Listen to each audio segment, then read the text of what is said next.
15ª etapa do Campeonato Mundial de Fórmula 1, dessa vez na Holanda, uma pista que teoricamente no passado era da Red Bull, mas parece que não, né? Agora virou tudo McLaren. O que está acontecendo com essa Red Bull? Vamos lá ver um resumo dessa corrida e a gente vai explicando aquilo que às vezes na transmissão a gente come uma bolinha, deixa de falar e deixa de mencionar. Então vamos começar pela classificação. O Lando Norris já mostrou ali que a McLaren era muito forte, 3,5 décimos na frente do Verstappen, então que dava para ver uma diferença grande no Q3 dos companheiros de equipe, né, tanto do Lando Norris para o Piastri falou que foi atrapalhado no Q3 ali, não na volta principal, mas ele não conseguiu preparar e colocar a temperatura nos pneus, tomou 4 décimos, mas no Q1 e no Q2 ele estava próximo, não era o fim de semana do Piastri, mas também não era para ficar tão atrás assim, a diferença real ali era pouco mais de 1 décimo. Já do Verstappen para o Pérez, ok, o Pérez mandou até uma certa forma aí não tão mal, né, como vinha, só que eles estavam com 2 carros diferentes. Já Verstappen e Pérez, uma diferença ali que não foi muito grande, mas nada demais, parecia até que o Pérez estava um pouquinho melhor do que nas últimas provas, mas eles estavam com 2 carros diferentes, né? O Pérez optou por ir com o assoalho antigo e o Verstappen com o assoalho novo, só que a equipe depois da corrida falou que eles acham que o carro do Pérez, o assoalho que estava no carro do Pérez era melhor que o Verstappen, um dos motivos até então né, dessa diferença toda para o Norris. Mas vamos na sequência, quem decepcionou aqui foi o Hamilton, que tanto no Q1, Q2, Q3 andou atrás do Russell, realmente não está se achando muito bem em algumas classificações, chega na corrida o Hamilton manda muito bem. Mas vamos para a largada, que foi era a maior preocupação ali do Norris, era a largada e foi o que aconteceu. Então na largada a gente já vê o Norris com aquela preocupação que os 2 carros da McLaren não largaram muito bem, a gente já vai mostrar né, uns dados sobre isso. O Verstappen, para variar, largando bem demais, e outro carro que largou muito bem, aliás, o que melhor largou de todos eles foi o Leclerc. O Leclerc que depois ficou travado aqui na frente, atrás do Piastri, teve o 0 a 200 mais rápido de todos. Conseguiu fazer a ultrapassagem em cima do Pérez e esse gráfico é bacana. Ó. Vamos lembrar que às vezes a gente fala muito a diferença de uma volta de 1,5 minuto, uma diferença de meio décimo, 1 décimo. A largada da Fórmula 1 vale muito, né? Você pega num tempo de 5 segundos, chega a dar diferença de 4 décimos, quer dizer, muita coisa, né? E vamos tentar explicar o porquê que isso acontece. O mais rápido dos 6 primeiros foi o Leclerc, de 0 a 200, ele fez em 5 segundos e 18, mais ou menos igual, muito próximo do Verstappen, ali a meio décimo para o Verstappen. Depois vem já bem atrás, depois em terceiro, na verdade, o Russell conseguiu uma largada boa também, ficando 1,5 décimo só mais lento do que os 2, e depois um salto grande. Os 2 carros da McLaren muito parecidos, tanto o Piastri como o Norris, 4,5 décimos, né, mais lento numa distância de 5 segundos. É muita coisa. E o Pérez, com o mesmo carro do Verstappen, meio segundo, não largou o Pérez. Mas nesse gráfico aqui a gente entende que o problema não é do Norris. Provavelmente tem alguma coisa nessa McLaren que está fazendo o carro distracionar. Você vê nesse momento, aqui é o pedal de acelerador, esse vermelho aqui é o Norris. Você vê que ele dá o pé, distraciona, tira o pé e depois vai acelerando. E o Verstappen consegue manter o pé aqui em azul por mais tempo, mais constante. Só que o Piastri mandou bem.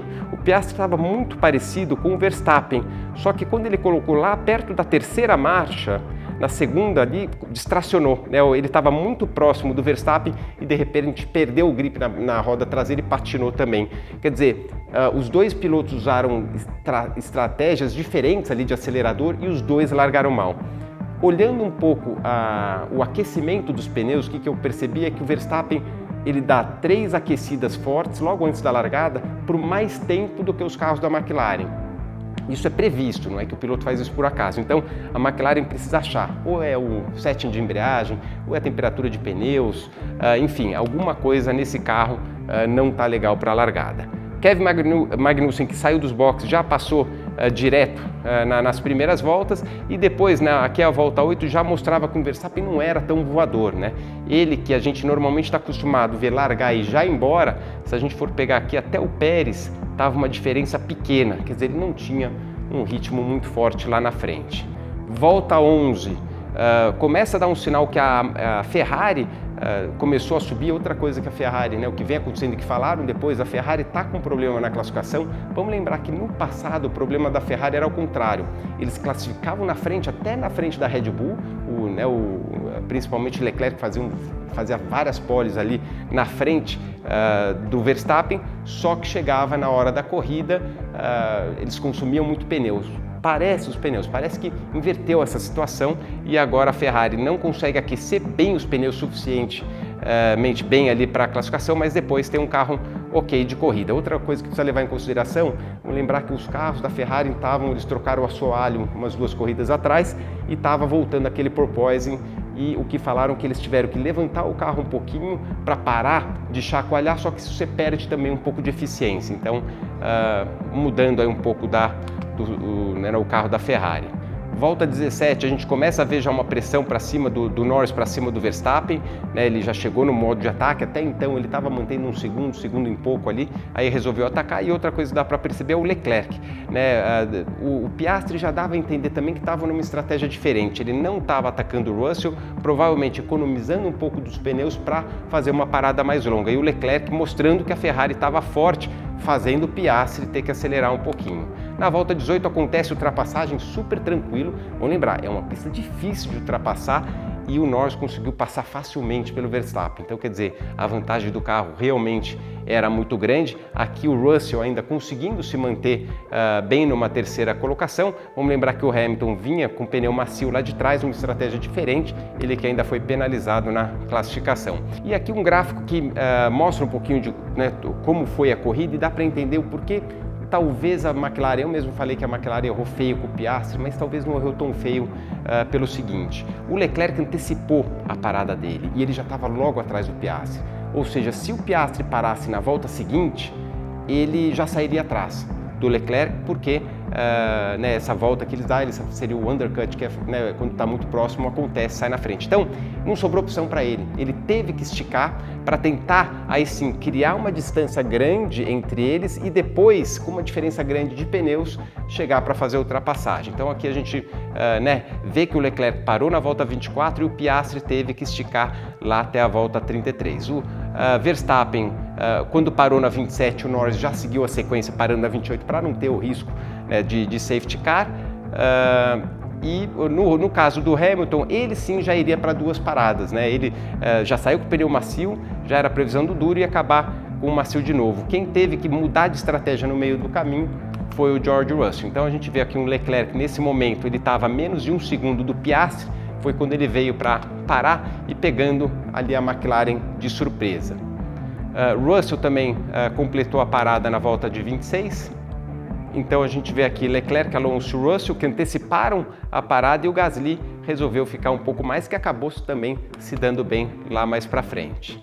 Então, como a gente falou, volta 28 para o Verstappen, na sequência vem o Norris e não sobrou nada realmente para o Piastri, tendo que esticar. Só que essa esticada que ele deu, na hora de parar, você vê, o Norris já estava praticamente grudado nele. Uma parada que demorava 21 segundos, saiu bem atrás. O Piastri ele teria que remar bastante, né? Ele sai em quarto, passa, no caso ali, o Russell, ele sai em quinto, passando o Russell, e ele teria que realmente vir forte ali para cima do Leclerc.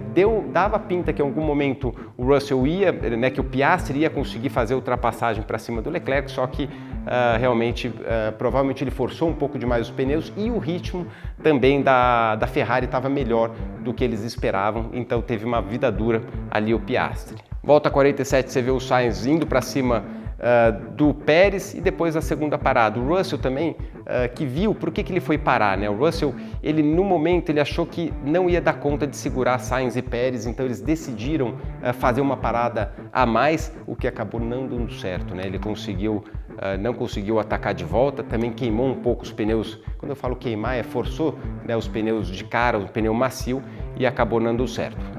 Ficou tranquilo, uma vitória super tranquila, 22 segundos na frente, né, chegou o Norris, lembrando que ele demorou ali quase 20 voltas para fazer a ultrapassagem em cima do Verstappen, quer dizer, essa diferença poderia ser ainda maior. Outro lance aqui, um gráfico interessante e se o Piastri parasse antes ou na mesma volta né, do Leclerc. Provável, aí sim mostra o gráfico aqui que ele conseguiria chegar colado ali no Verstappen, dificilmente ultrapassaria, mas seria uma estratégia melhor realmente do que foi. Na corrida, o que dá para a gente tirar aqui, o Lando Norris sobrou, né, realmente ainda fez a melhor volta na última volta da corrida, Verstappen sofreu demais, você vê que a diferença, né, do Verstappen aqui, o Leclerc, o Piastri chegou ali colado praticamente atrás dele, um bom resultado, né, da Ferrari que estava apagada e um péssimo resultado realmente para Mercedes, que a gente esperava bem mais, terminando em 7º e 8º. Pierre Gasly, bem com essa tumultuada Alpine, fez 2 pontos, que foi muito bom, e o último ponto ficou com o Fernando Alonso. E tem um gráfico aqui interessante, né? O gráfico final da temporada, mas se a gente for levar em consideração essa prova do Norris em relação ao Verstappen, foi uma diferença, né, grande, de 8 pontos, né? A vitória de 26 pontos com a melhor volta contra 18 do Verstappen. Se ele fizer isso até o final da temporada, ele faz 72 pontos, uma diferença que é de 70. Quer dizer, é possível sim o Norris conseguir ser campeão sem depender do Verstappen. É difícil, vamos lembrar que ainda tem 3 provas que tem a Sprint Race, ou seja, mais pontos, né, disponíveis aí, então não é impossível o Norris conseguir, né? Ele venceu facilmente, vai depender desse GP da Itália, que é um acerto completamente diferente. Se a McLaren andar bem lá, eu acredito que aí não vai ter pista que a McLaren vai andar mal. E vamos ver o resultado também do Verstappen e da Red Bull, que está muito tumultuado, né? Eles estão mais para ficar ali para trás da Ferrari ultimamente e talvez, dependendo da pista, até da Mercedes, do que chegar na McLaren. Já no campeonato de construtores, esse eu acho que vai embora fácil, hein? Esse, para mim, a McLaren já levou, a não ser que mude alguma coisa muito forte. Eles tiraram aí mais 12 pontos, agora é uma diferença de 30 pontos, que parece muito, mas como os 2 pilotos somam, para mim, a gente vai chegar em Singapura, eles já vão estar praticamente empatados, se não até uma McLaren na frente da Red Bull. Então, campeonato que parecia que tinha acabado, pode esperar que vem muita coisa boa por aí.